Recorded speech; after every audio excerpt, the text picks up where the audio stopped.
Imagine you're on a plane cruising above the clouds when suddenly it starts to shake and rattle. You might feel like you're on a roller coaster, but don't worry, you're experiencing aircraft turbulence. The turbulence spectrum. Turbulence isn't a one-size-fits-all experience. It comes in different levels, much like the intensity of a roller coaster ride at an amusement park. The impact of turbulence varies depending on the size of the aircraft. Here are the four main types. Light turbulence. This is like a gentle rocking motion or minor bumpiness. It's typically nothing to worry about and often feels like crossing a small speed bump on the road. Moderate turbulence. Think of this as a bit stronger than light turbulence. The aircraft may experience more noticeable changes in altitude and speed, but it remains under control. Severe turbulence.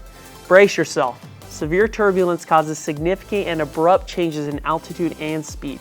It can be unnerving and may feel like the aircraft is momentarily out of control.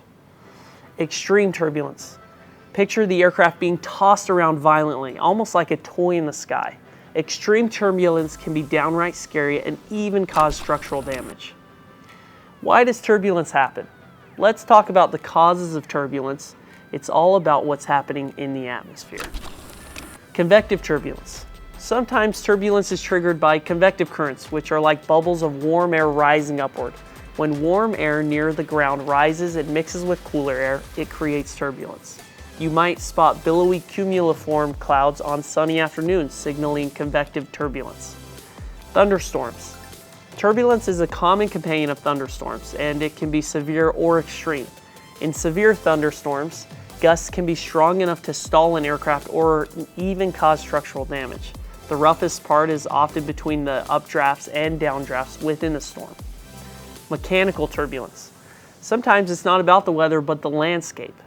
Mechanical turbulence happens when wind flows over obstacles like mountains, trees, or buildings. This disrupts the smooth flow of wind and creates turbulence in its wake. Wind shear. Wind shear is a sudden change in wind speed and direction over a short distance. It can be especially tricky for pilots to handle and is often associated with turbulence. Clear air turbulence. Clear air turbulence can be particularly sneaky because it occurs in cloudless regions. It's often found at higher altitudes between the core of a jet stream and the surrounding air. The unpredictable nature of CAT makes it a challenge for pilots. Turbulence near mountains. When flying near mountains, you might encounter turbulence due to orographic winds. These winds develop above the downwind of mountains and can lead to moderate or greater turbulence. It's like riding a roller coaster in the sky, especially for smaller aircraft. Low-level mountain flying. For those flying at lower altitudes near mountains, strong winds, 20 knots or more, at ridge level can create turbulence, strong updrafts, downdrafts, and rotor and shear zones.